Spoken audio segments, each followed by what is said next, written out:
In terms of common innovation infrastructure, some of the foundational areas that prove important to innovation output in a country are the following.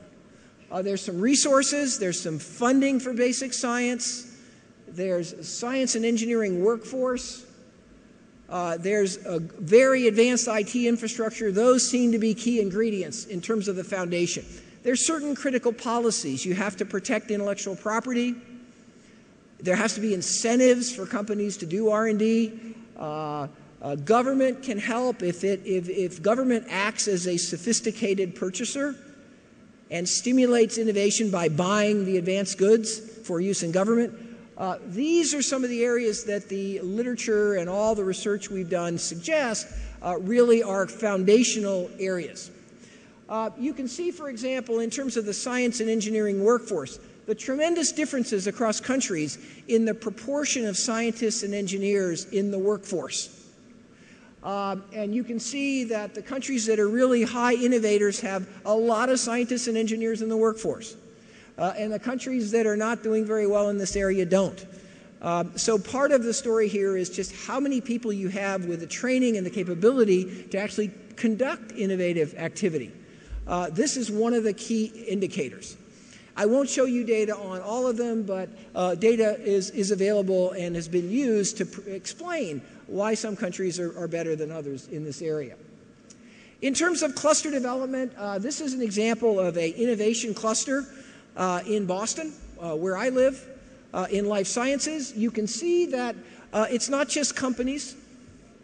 There are companies that make pharmaceuticals and medical devices, but there's also research organizations, there's also educational institutions, there's also cluster organizations that we'll talk about in a minute. What we find is that innovation is very, very disproportionately high when you have a critical mass, when you have a cluster, because new ideas are discovered more rapidly. It's easier to explore and do research when you have a lot of organizations that you can draw upon. And then, of course, it's much easier to commercialize innovation if you have all the elements in place.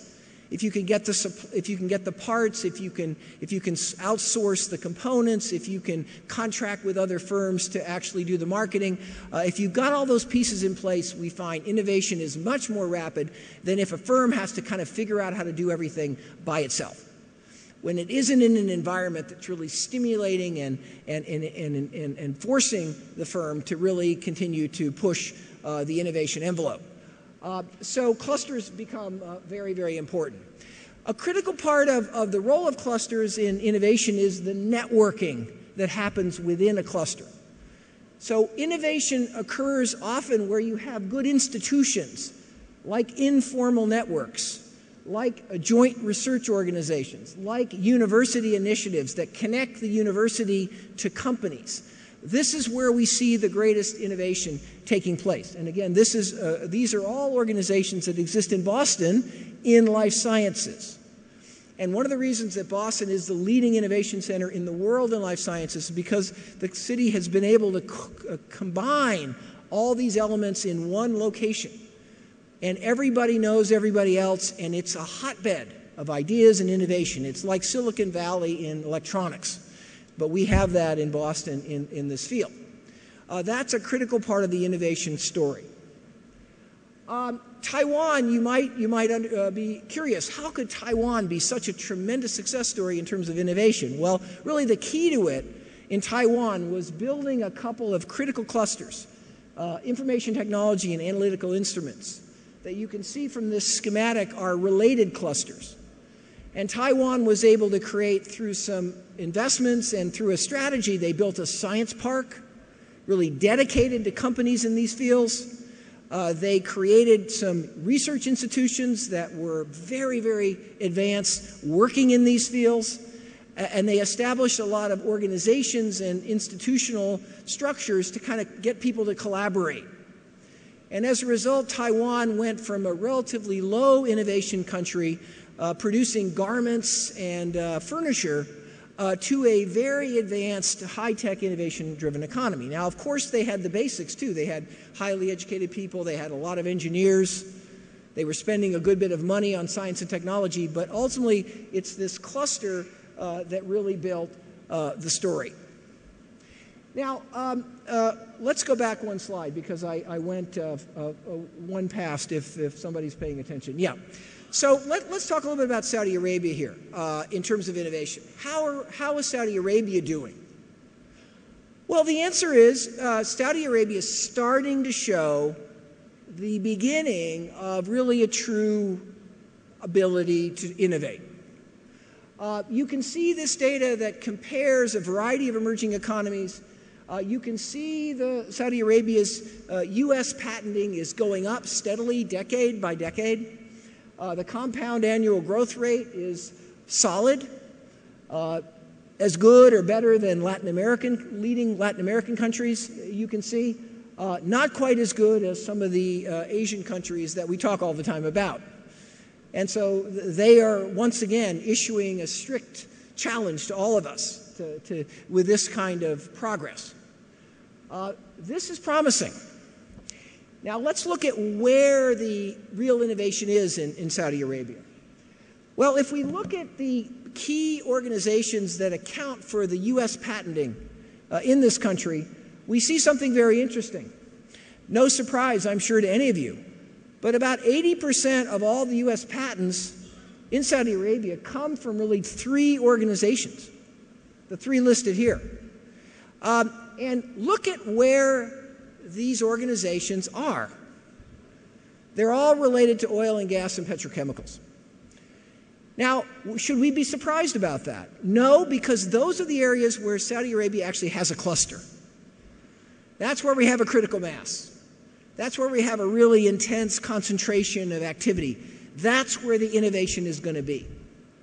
And it's not surprising that that's where most of the innovation so far, as measured in this way, is really showing up. But if we look outside of those areas, we see relatively limited activity. If we look at the geographic mix of innovative activity in Saudi Arabia, again, it's quite concentrated. This looks at both publications, scientific publications in purple, and patents in blue. And you can see that, as is the case in most countries, innovation is concentrated in hotspots, either urban areas or areas where there are strong universities or areas where there is very strong cluster concentration in terms of the businesses located in a particular region. Again, this is not surprising. This suggests that Saudi Arabia is on the path that we would expect it to be, given the state of competitiveness in the economy. But clearly, these numbers are not big enough in terms of really being significant enough to really drive an innovation-driven economy. So the question is, what does the country do? What does the kingdom do to kind of drive the innovation agenda forward? That's the question facing every country. How do we drive the innovation agenda forward? How do we move the needle on innovation in a way that's realistic, in a way that reflects our capabilities and our strengths, rather than try to copy what's going on somewhere in the rest of the world? On the entrepreneurship side, you can see that Saudi Arabia is just beginning. This is an index of entrepreneurial activity across a whole lot of countries, and you can see that Saudi Arabia is in the early stages of really having a lot of private entrepreneurship in the country.